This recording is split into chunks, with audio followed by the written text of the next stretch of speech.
जो विद्यार्थ्यांशी खेळ चाललेला आहे, त्यांच्या भवितव्याशी खेळ चाललेला आहे, त्यांच्या मेरिटशी असताना जो खेळ चाललेला आहे, सरकारने थांबवला पाहिजे।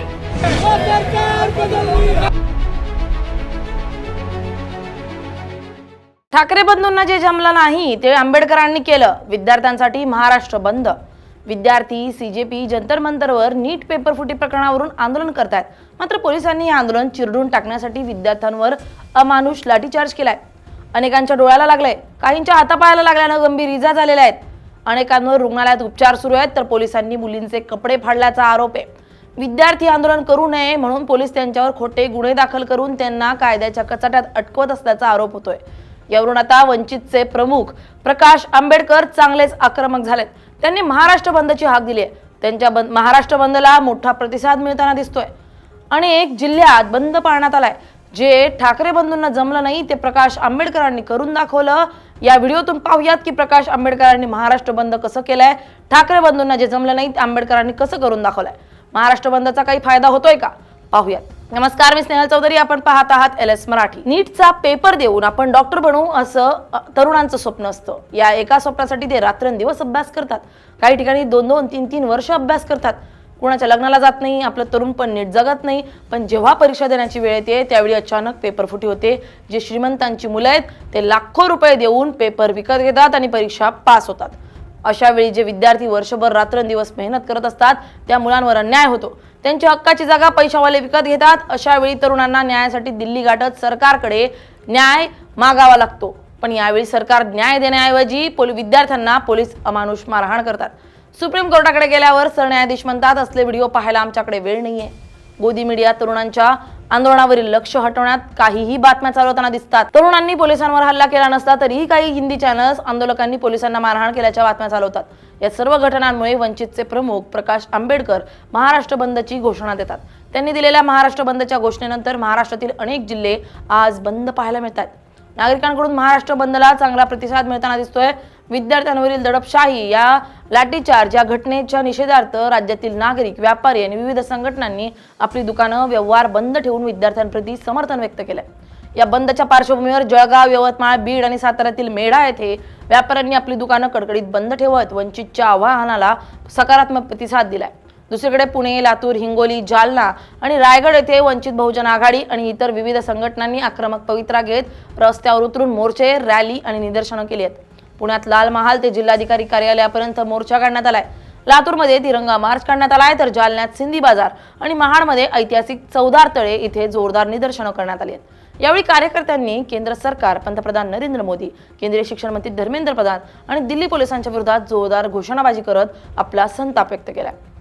नीट पेपर फुटी प्रकरणाची निष्पक्ष चौकशी व्हावी, दोषींवर कठोर कारवाई करण्यात यावी आणि केंद्रीय शिक्षण मंत्री धर्मेंद्र प्रधान यांनी तात्काळ राजीनामा द्यावा अशी प्रमुख मागणी या आंदोलनाद्वारे करण्यात आली आहे। मागण्यांची दखल न घेतल्यास तीव्र स्वरूपाचे आंदोलन छेडण्याचा इशाराही पदाधिकाऱ्यांनी दिलाय।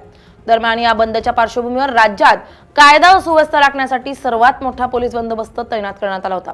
विशेष म्हणजे साताऱ्यातील जावळी तालुक्यात भाजपने या बंदला जाहीर विरोध करत व्यापाऱ्यांना कोणत्याही दबावाला बळी न पडता दुकाने सुरू ठेवण्याचं आवाहन केलं होतं। मात्र तरीही बहुतांश ठिकाणी व्यवहार बंदच राहिल्याचं दिसून आलंय। महाराष्ट्र बंदला उत्तम प्रतिसाद मिळाल्यानंतर आता प्रकाश आंबेडकरांनी जनतेचे आभार मानलेत। या आंदोलनात काँग्रेस, डावे पक्ष सहभागी झाले होते। त्यांचे आभार। आंदोलकांवर सरकार नॅशनल सिक्युरिटी ऍक्ट लावते अशी माहिती मिळाली आहे, पण सरकारनं असं करू नये। केंद्र सरकार धर्मेंद्र प्रधान यांचा राजीनामा घेऊ शकत नाही असं प्रकाश आंबेडकर म्हणाले। जे विद्यार्थी इंस्टाग्रामवर सक्रिय आहेत त्यांचं अकाउंट उद्या बंद होण्याची शक्यता आहे। तशी योजना आखण्यात आली आहे। तसं झाल्यास जंतर मंतरवर काहीतरी घडामोडी होतील। या आंदोलनापासून शरद पवार यांना दूर ठेवा असंही प्रकाश आंबेडकरांनी म्हटलंय। दिल्लीतल्या विद्यार्थ्यांना पाठिंबा देण्यासाठी जो बंद पुकारला होता त्याला प्रचंड प्रतिसाद मिळाला, जिल्ह्यातून मिळाला। पण कुठल्याही परिस्थितीमध्ये हा जो विद्यार्थ्यांशी खेळ चाललेला आहे,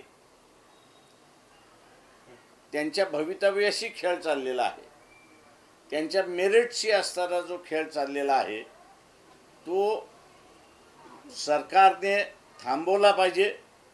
मग एका बाजूला सोमन वांगचू यांचा असणारा ग्रुप आहे आणि दुसऱ्या बाजूला इथे असणारा कॉकरोच पार्टीचा असणारा जो ग्रुप आहे या दोघांशी तिथे बसून याच्या पुढचा लढा कसा राहणार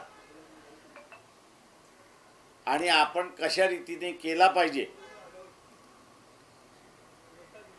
त्याची आखणी असणारी त्या ठिकाणी केल्या जाईल.